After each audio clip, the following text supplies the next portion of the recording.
one of their kids' and grandkids' names, as well as those of their pets. Suzanne's own son, Josh, was in middle school. According to Suzanne, he'd been having some growing pains and was going through a grumpy stage. "Oh, your Josh is terrific," Carly reminded her. "Anytime he's been in here, he's been an angel." That was a slight exaggeration, but basically, Josh was a good kid. "Angel?" Suzanne barked. "You haven't seen his flip side. You know, the side where horns are sprouting from his head? Every night when I tell him it's time to shut off his phone and go to bed, I get lip like you wouldn't believe." "Maybe he needs you to cut him a little slack," Carly suggested. "Says the woman who hasn't had a kid yet," Suzanne quipped. "You wait. Your turn is coming." I hope so, Carly thought. She stared through the eatery's front window at the perfect June day. Across the main drag was the town green, a patch of land where visitors and locals alike stopped to relax, read, and recharge. Winding walkways and curved wooden benches graced the small area. Massive concrete flower pots, maintained by town volunteers, overflowed with red geraniums, multicolored impatiens, and bright pink petunias. More than 2 years had passed since Carly lost her husband, Daniel. He was on a mission of mercy when his pickup, laden with wood, skidded on an icy road and tumbled down an embankment. They were living in northern Vermont at the time, but soon afterward, Carly relocated to her beloved town of Balsam Dell in the southern part of the state. The grilled cheese restaurant she'd daydreamed of opening suddenly became a reality. She took over the lease of a failing ice cream parlor and made the space her own.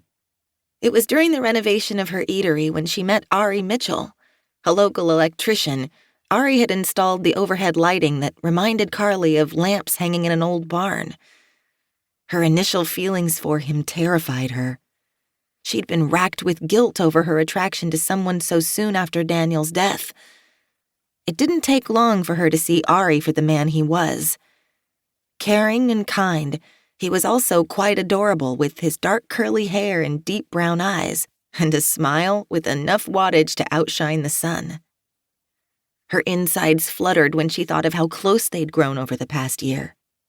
More recently, Ari had made it known that he was ready for the ultimate commitment, the M word. Carly thought she was too, except for that annoying caution sign in a corner of her brain that occasionally popped up without warning.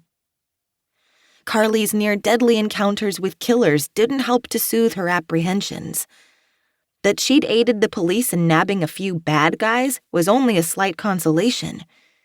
She vowed to let the police handle all future murder investigations with no interference from her. Besides, how many more murders could happen in a quiet town like Balsam Dell? "You're in La La Land." Valerie Wells, Carly's assistant manager, came up behind her and poked her in the side. "Oh, I didn't hear you. Everything okay?" Moving past Valerie, Carly made a point of clearing dishes off a vacated table. "Everything's great, but you looked far away there, girl. Daydreaming about Mr. Wright?" she teased. Carly felt her cheeks flush. "No," she fibbed. "Just thinking about how lucky we are to have Ross doing his delivery gig for the summer. It's brought us a lot of extra business, especially at the lunch hour." "Yeah, but who's going to take over once he's in college?" Valerie chewed one glossy lip. "A question that remains unanswered. For now, let's enjoy the windfall." Carly went behind the counter and deposited the dirty dishes in a large plastic tub. Valerie trailed behind her. "Hey, Carly, is it okay if I take my break around 1:15? I'm bringing lunch over to Fred. We're going to eat in his office." "Lunch with the chief again, huh?" Carly cupped one ear theatrically and leaned closer to Valerie. "Wait, are those wedding bells I hear in the distance?" "Oh, you!" Valerie fussed with her brunette topknot, a nervous gesture Carly knew all too well. "You read too much into things." Fred Holloway, Balsam Dell's chief of police, had been widowed.